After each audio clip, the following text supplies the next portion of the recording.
Why you spent hours reading one paper? A more conventional question would be how to read a paper effectively.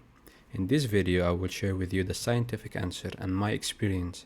I'm Mohamed Diab, a medical student and a medical researcher currently with 7 research publications, and I'm studying in Egypt.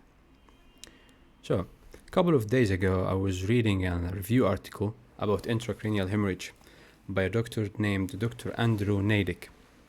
I really liked his writing style, so I was like, okay, let's start with this review article. I estimated that I will finish it in around 40 minutes. I finished it in 8 hours. Why that? There was four mistakes that I was doing.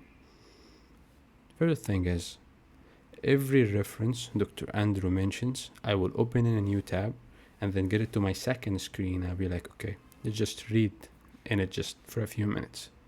Not to double check the information, but as a sort of FOMO and to extend my knowledge. The second mistake I was doing was, with any medication mentioned, I will take the name and then ask myself, alright, how to pronounce that term? And then what is the pharmacokinetics, what is the pharmacodynamics, and is there any complications? The third mistake was any statistical method. I will be asking myself 3 standard questions. So what is the formula, how to implement that in R, and lastly, would that be beneficial to my research? As I was reading about intracranial hemorrhage, so just 10 minutes into reading, I already had 30 other tabs opened.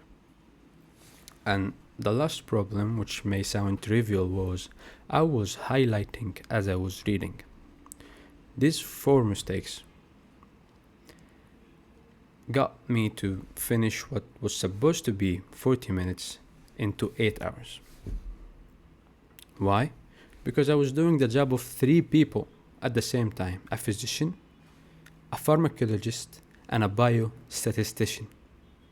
I was conducting simultaneously 5 tasks. I was multitasking. The thing about multitasking is you assume that it is good. Just as it's intuitively you think it is good. Why? Well, you're doing more of the things that you should be doing at the same time. Man, you are so productive. The thing is, our data highly opposes to that. A study done in 2009 stated the following: multitasking places heavy demands on our brain, especially the working memory, and this affects our performance in the following. The first thing is more errors. The second is longer completion time, 8 hours. And the third is our ability to retain or synthesize information is reduced. And these 3 qualities is actually, core traits of a researcher. And all of them is sabotaged by multitasking. And it does not stop at this level of performance. Even on a functional level using functional MRI, when they tested it, they found that our attention is diluted when tasks compete for our cognitive resources. The thing is, when I read this paper, when I came across this code, this was my first time reading about cognitive resources. I always knew that we have time and we have options. But cognitive resources, I always took it for granted. And here, I remember the scene from the Iron Man movie when Jarvis was telling Tony Stark, you're running out of time and options. And for me, I was running out of time, options, and cognitive resources. Because it did not stop at our function or performance level. This study conducted in 2014 showed that media multitaskers, those like me who just open multiple tabs, not only had a poor control over their attention, but they had a reduced gray matter size. In other words, they had a smaller brain. So multitasking sabotaged three core traits of a researchers, and eventually, even if you just decided to switch career, you will have a smaller brain. I would not like that under any circumstances. So what we do about that? Well, there's a 3-step process to it. When you read, just read. Don't highlight. Don't check the meaning of a word.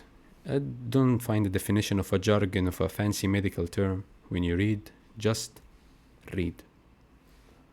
The second thing is you have to differentiate between doing your literature review and getting it to the statistical approach to how to handle your data, because generally we have two processes or two phases. The first stage, let's say, is knowing the thing, which is the literature review. The second thing is handling the data set of that thing we're trying to know. So it's two different stages. When you mix it up, what happens? You get to multitasking. And that at the very end, you get you to what? A reduced gray matter, a smaller brain. And I wouldn't recommend that. So I will just recommend you to subscribe to my YouTube channel, because it is here me building my researcher portfolio in public. And I will also encourage you to watch this YouTube video, because I delve into how to actually read and what is the difference between reading and peer using for a researcher. Thank you.